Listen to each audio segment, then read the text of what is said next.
ಶುಭೋದಯಗಳು ಎಲ್ಲಾ ಪ್ರೀತಿಯ ನೆಚ್ಚಿನ ಪ್ರೇಕ್ಷಕರೇ. ನಾನು ನಿಮ್ಮ ಪ್ರೀತಿಯ ಸಂಹಿತಾ ಉಪಾಧ್ಯಾಯ. ಮೊದಲನೆಯದಾಗಿ ಸರ್ವ ವೀಕ್ಷಕರಿಗೆ ನವರಾತ್ರಿ ಹಬ್ಬದ ಶುಭಾಶಯಗಳು. ಹೊಸದೊಂದು ವಿಡಿಯೋಗೆ ಎಲ್ಲಾ ನೆಚ್ಚಿನ ಪ್ರೇಕ್ಷಕರಿಗೆ ಸ್ವಾಗತ.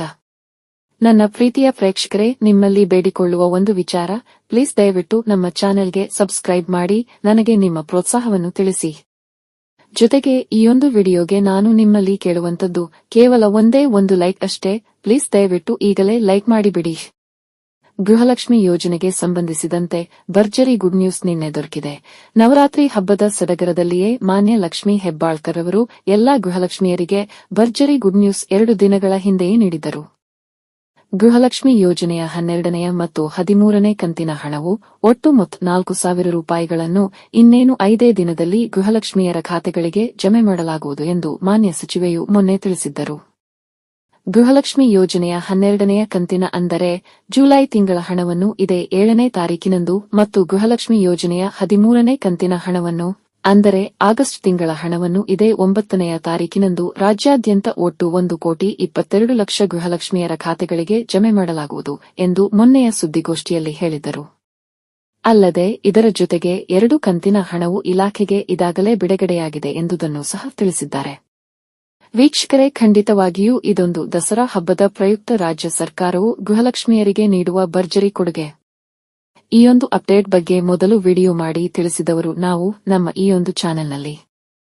ವೀಕ್ಷಕರೇ, ಮತ್ತೊಮ್ಮೆ ಹೇಳುತ್ತೇನೆ, ನೀವು ಇಲ್ಲಿ ಗಮನಿಸಬೇಕಾದಂತಹ ವಿಷಯ, ನಾವು ಈ ಹಿಂದೆ ನಿಮಗೆ ತಿಳಿಸಿದ್ದೆವು. ಗೃಹಲಕ್ಷ್ಮಿ ಯೋಜನೆಯ ಬಗ್ಗೆ ಯಾವುದೇ ಅಪ್ಡೇಟ್ ದೊರಕಿದ ಕೂಡಲೇ ನಮ್ಮ ಈಯೊಂದು ಚಾನೆಲ್ನಲ್ಲಿ ಮೊದಲು ನಿಮಗೆ ತಿಳಿಸಲಾಗುವುದು ಎಂದು ನಾವು ನುಡಿದ ನಮ್ಮ ಮಾತಿಗೆ ತಕ್ಕಂತೆ ನಾವು ನಡೆದುಕೊಂಡಿದ್ದೇವೆ. ಮಾತ್ರವಲ್ಲದೆ ಬೇರೆ ಯಾವುದೇ ಚಾನೆಲ್ಗಿಂತ ಮೊದಲು ನಿಖರವಾದ ಮಾಹಿತಿಯನ್ನು ನಿಮಗೆ ನೀಡಿದ್ದೇವೆ ಮತ್ತು ಮುಂದೆಯೂ ಸದಾ ನೀಡುತ್ತೇವೆ. ಇನ್ನು ಮಾನ್ಯ ಸಚಿವರು ಹೇಳಿದ ಪ್ರಕಾರ ಅಕ್ಟೋಬರ್ 7ನೇ ತಾರೀಕು ನಾಳೆಯಾಗಿರುತ್ತದೆ. ಇವತ್ತು ಸಿಕ್ಕಿದ ಮಾಹಿತಿಗಳ ಪ್ರಕಾರ ನಾಳೆ ಬೆಳಿಗ್ಗೆ 10 ಗಂಟೆಯೊಳಗೆ ನಿಮ್ಮ ಗೃಹಲಕ್ಷ್ಮಿ ಯೋಜನೆಯ 12ನೇ ಕಂತಿನ ಹಣದ ಜಮಾವಣೆಯ ಪ್ರೋಸೆಸ್ ಶುರುವಾಗುತ್ತದೆ. ಕೆಲವು ಮೂಲಗಳಿಂದ ಸಿಕ್ಕಿದ ಮಾಹಿತಿಗಳ ಪ್ರಕಾರ ನಾಳೆ ಮೊದಲ ಹಂತದಲ್ಲಿ ಒಂದಿಷ್ಟು ಜಿಲ್ಲೆಗಳಿಗೆ ಮಾತ್ರ ಜಮೆಯಾಗುವ ಸಾಧ್ಯತೆ ಇದೆ. ಆ ಒಂದು ಜಿಲ್ಲೆಗಳೆಂದರೆ ಬೆಂಗಳೂರು ಗ್ರಾಮಾಂತರ, ಬೆಂಗಳೂರು ನಗರ, ಮೈಸೂರು, ಕೊಡಗು, ಹಾಸನ, ದಾವಣಗೆರೆ, ದಕ್ಷಿಣ ಕನ್ನಡ, ಉಡುಪಿ, ಬಾಗಲಕೋಟೆ ಮತ್ತು ಶಿವಮೊಗ್ಗ. ಇದಿಷ್ಟು ಜಿಲ್ಲೆಗಳ ಹೆಸರನ್ನು ಈ ಹಿಂದಿನ ವಿಡಿಯೋನಲ್ಲಿ ತಿಳಿಸಿದ್ದೇನೆ.